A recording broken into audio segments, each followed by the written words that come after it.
Hey guys, Dr. Ranjan பேசுறேன். எல்லாரும் வீட்ல சேஃபா பத்திரமா இருக்குன்னு நினைக்கிறேன். ரீசெண்டா அதாவது எஸ்பெஷலி இந்த பாண்டிச்சேரி சென்னை சைடுல இருக்கவங்கலாம் நியூஸ் பாத்தீங்கனாலே தெரிஞ்சிருக்கும்.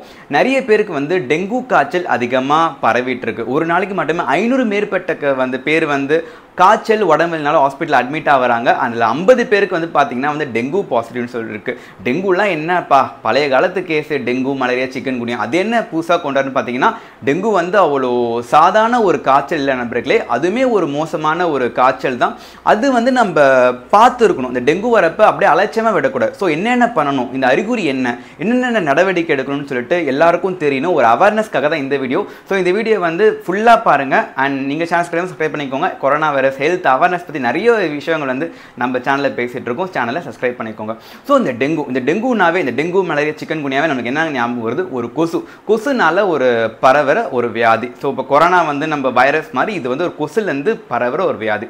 ஸோ இந்த டெங்கு கொசு பார்த்தீங்கன்னா ஒரு ஏடிஸ்ன்னுவாங்க. இந்த ஏடிஸ் கொசு பார்த்தீங்கன்னா நம்ம நினச்சிட்டு இருப்போம் இந்த கொசுலாம் அழுக்கு தண்ணியில் இல்லை குப்பை தொட்டியில் சாக்கடை தண்ணியில் அந்த கொசுலாம் முட்டை போடுன்னு சொல்லிட்டு. பட் கிடையவே கிடையாது. இந்த கொசு பார்த்தீங்கன்னா சுத்தமான தண்ணி, எங்கே தண்ணி சுத்தமாக இருக்கோ அந்த சுத்தமான தண்ணியில் இந்த கொசு முட்டை போட்டு அதுக்கப்புறம் நம்மளுக்குலாம் இந்த கொசு மலேரியா டெங்குலாம் பயங்கர பரவ நம்மளுக்குலே.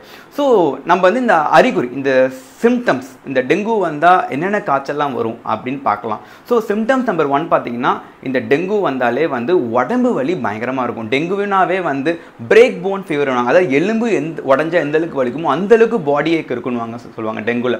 ஸோ டெங்குல பார்த்தீங்கன்னா உடம்பு வலி சிவியராக இருக்குங்க. பின்னாடி முதுகு எலும்பு பயங்கரமாக வலிக்கலாம். ஜாயிண்ட் பெயின், கை கால், கழுத்து பக்கம், கை எல்லாமே பயங்கரம் வலிக்கும். ஸோ உடம்பு வலி பயங்கரமாக இருக்கும். ரெண்டாவது பார்த்தீங்கன்னா தலைவலி, முன்பகுதி தலைவலி, கண்ணு சுற்றி தலைவலி பயங்கரமாக இருக்கும். என்னதான் தைலம் தடனாலும் மாத்திரை போட்டாலும் தலைவலி கேட்கவே கேட்காது, பயங்கரமாக தலைவலிக்கும். மூணாவது பார்த்தீங்கன்னா காய்ச்சல் ரொம்ப நாளைக்கு இருக்காது. பட் கொஞ்ச நாளைக்கு காய்ச்சல் சிவியராகவும் இருக்கலாம், மைல்டாகவும் போகலாம். நாலாவது உங்களுக்கு வயிற்றால போகலாம். சில பேருக்கு ஒரு நாளைக்கு 2 நாளைக்கு சாப்பாடு எது சாப்பிட்டாலும் ஒத்து போகாது, பயங்கரமாக வயிற்றால டயரியா காஸ் பண்ணலாம். அண்ட் அஞ்சாவது பார்த்தீங்கன்னா உங்களுக்கு கண்டிப்பாக காஃப் இல்லை சளி, இதெல்லாம் ரன்னிங் நோஸ்லாம் இருக்கும். இந்த 5 சிம்டம்ஸ் இருந்தாலே அது மோஸ்ட் ப்ராபப்ளி நீங்கள் பாண்டிச்சேரி சென்னைலாம் இருந்தீங்கன்னாவே அது டெங்கு தாங்க. ஏன்னா டெங்கு கேசஸ் தான் அதிகமாக பரவிட்டு இருக்கு. ஸோ இந்த உடம்பு வலி, இந்த சிம்டம்ஸ் தயவு செஞ்சு ஹாஸ்பிட்டலுக்கு போய் டாக்டர் போய் பாருங்கள், கெட் டெஸ்டட் சொல்லுவேன். ஸோ டெங்குல என்னென்ன முக்கியமான இன்வெஸ்டிகேஷன் டெஸ்ட் பண்ணு பார்த்தீங்கன்னா முதல் விஷயம் dengue test. So dengue test எடுத்துக்கிட்டீங்கன்னாவே அவங்க டெங்கு பாசிட்டிவா இல்லை நெகட்டிவான்னு சொல்லிட்டு அந்த டெஸ்ட் ரிப்போர்ட் ஒரு நாளே நம்மளுக்கு காமிச்சிடும்.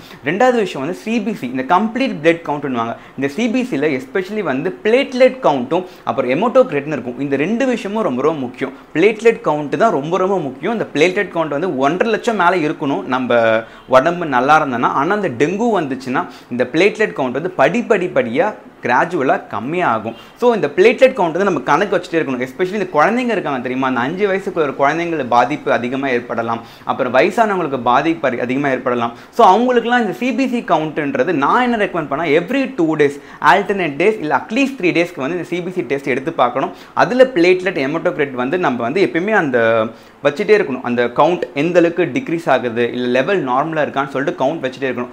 அப் டு 1,90,000 80,000லாம் ஓகே. பட் 80,000 70 கீழே போனாலே நம்ம கண்டிப்பாக ஹாஸ்பிட்டல் போகணும், அங்கே கண்டிப்பாக அட்மிட் பண்ணுவாங்க. ஸோ இந்த பிளேட்லெட் கவுண்ட்டும் ஹெமோட்டோக்ரிட்டும் பார்த்துக்கோங்க. டாக்டர் போனதான் அவங்க பார்த்து சொல்லிடுவாங்க. ஸோ இந்த 2 டெஸ்ட்டுமே ரொம்ப முக்கிய நண்பர்களே. இந்த 2 டெஸ்ட்டு மறந்துடாதீங்க. அண்ட் டெங்கு வந்தால் என்னப்பா அதுக்கு ஊசி இருக்கா, அதுக்கு என்ன மாத்திரை, என்ன எடுக்கணும்னு கேட்டிங்கன்னா ஒன்றுமே கிடையாது. மேனேஜ்மெண்ட் மெடிசன் படி, அதாவது என்னென்னா நீங்கள் கம்ப்ளீட்டாக ரெஸ்ட் எடுக்கணும் அண்டு பாடி ஃப்ளூயிட் அதிகமாக தண்ணி குடிச்சிட்டே இருக்கணும். ட்ரீட்மெண்ட்டே அதிகமாக தண்ணி குடிங்க, அதிகமாக தண்ணி குடிச்சிட்டே இருக்கணும். தண்ணி அதிகமாக குடிங்க. அண்ட் நிறைய ஃப்ரூட்ஸ், எஸ்பெஷலி சாத்துக்குடி, அப்புறம் இந்த வாட்டர்மெலான், தர்பூசணிக்காய், அப்புறம் இந்த எல்லா ஃப்ரூட்ஸுமே நீங்கள் எடுத்துக்கலாம். மாதுளப்பழம், இந்த ஜூஸ்லாம் நீங்கள் போட்டு குடிக்கலாம். அப்படியே ஃப்ரூட்ஸாகவும் எடுத்துக்கலாம். ஏன்னா அதிகமாக சாப்பிட முடியாது. டெங்கு வந்தாலே நாக்கெலாம் கசக்கிற மாதிரி இருக்கும், சாப்பாடு டேஸ்ட் தெரியாது. அது மாதிரி பட்சத்தில் நீங்கள் ஒரு ஃப்ரூட்ஸ் வாங்கிட்டு வச்சுக்கோங்க, கிலோ கணக்கு வாங்கிட்டு வச்சுக்கோங்க. ஃப்ரூட்ஸ் வீட்டில் பண்ணி கொடுக்க சொல்லுங்கள். ஃப்ரூட்ஸாக குடிங்க. எஸ்பெஷலி பொமோகிரானேட், சாத்துக்குடி, வாட்டர்மெலான், இதெல்லாம் ஜூசஸ் கண்டென்ட் அதிகமாக எடுத்துக்கோங்க.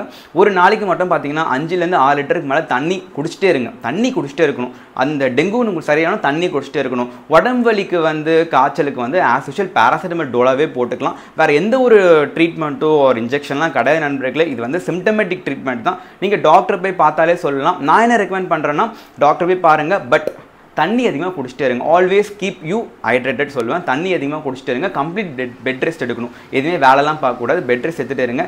இந்த விஷயங்கள்லாம் பண்ணாலே போதும். ஒரு மேக்ஸிமம் ஒரு 1 வீக்குங்க. ஒரு 5ஆவது நாள் 6ஆவது நாளாக கொஞ்சம் வச்சு செய்கிற மாதிரி இருக்கும். கொஞ்சம் முடியாமல் போகும். அதே ஒரு 7 நாள் அது வந்து ஒரு 10 நாளில் வந்து அது வந்துட்டு போயிடும். இந்த வீடியோ வந்து உங்கள் ஃப்ரெண்ட்ஸ் எஸ்பெஷலி பாண்டிச்சேரி, தமிழ்நாடு, இந்த சென்னை சைட்லாம் இருந்தீங்கன்னா ஃபார்வர்ட் பண்ணிவிடுங்க. ஏன்னா டெங்கு கேஸ் அதிகம் பரவிட்டு இருக்கு. இதே மாதிரி நிறைய வீடியோ வந்து நம்ம சேனலில் போடுறோம். ஸோ சேனல் சப்ஸ்கிரைப் பண்ணிக்கோங்க. ஏதாவது டவுட் இருந்தால் கீழே இருக்க நம்பரில் வந்து நீங்கள் கான்டாக்ட் பண்ணிக்கிறோம், கேட்கலாம், ஆன்லைன் கன்சல்டேஷன் கூட எடுக்கலாம். So stay home, stay safe. Thank you. By.